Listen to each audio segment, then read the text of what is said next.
Hello, my name is Christopher Ramos, and my project today is going to be about the HIP presentation. So, growing up here, I've seen how often we deal with unhealthy air.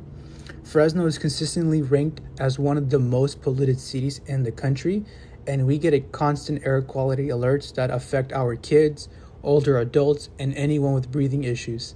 The American Lung Association of 2024 State of the Air report shows that our region has extremely high levels of particulate matter from industry, trucking, and construction.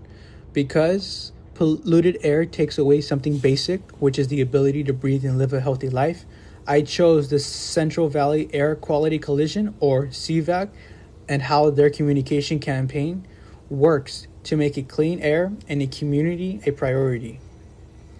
So going on to the next slide is going to be talking about my campaign, or about the campaign of CVAQ. So CVAQ was founded in 2003 with a vision for a healthier San Joaquin Valley. On their website, it mentions their mission, which is to raise awareness, act as a watchdog, advocate for policy, and involve communities in improving air quality. They collaborate with public health professionals, environmental justice organizations, and local groups with special attention to neighborhoods that face disproportionate pollution, like communities near warehouses, truck centers, and busy highways.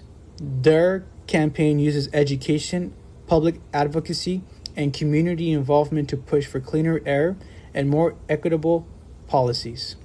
For course and theme, I chose three, which is framing, environmental justice, and digital activism, and then I'll talk about my evaluation on their effectiveness. So with the first one being framing, CVAQ frames air pollution as a public health crisis, not just as an environmental issue. According to Pizzulo and Cox, framing helps shape what something means to people. By connecting pollution to asthma, missed work, and rising health costs, CVAQ makes the issue personal and urgent. Research shows that health-based framing increases public concern and support for action. For environmental justice, CVAQ emphasizes that pollution doesn't affect everyone equally.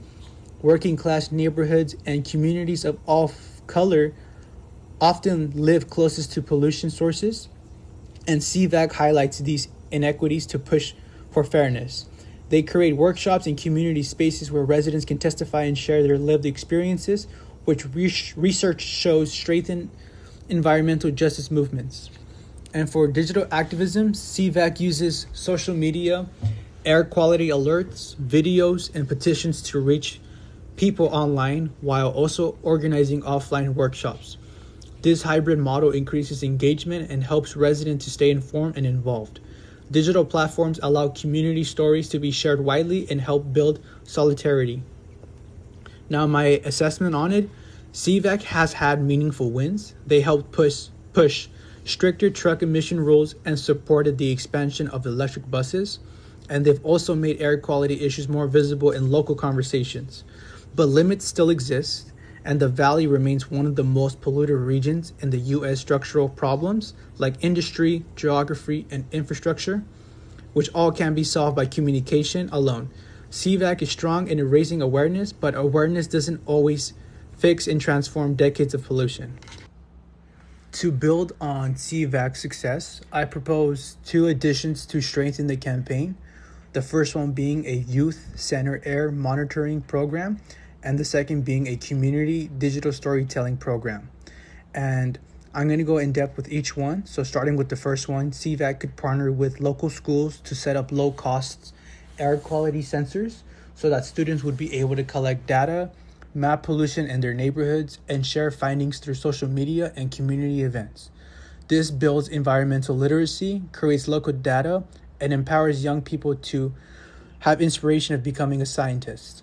It also reinforces CVAQ's message that clean air is a public health issue.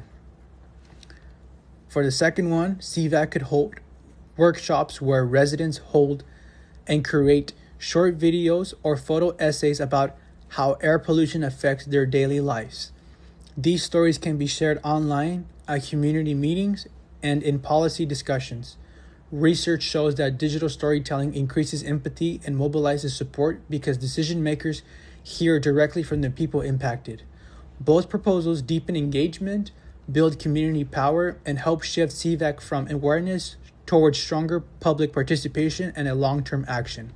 In conclusion, CVAQ shows how environmental communication can shape public understanding and empower communities.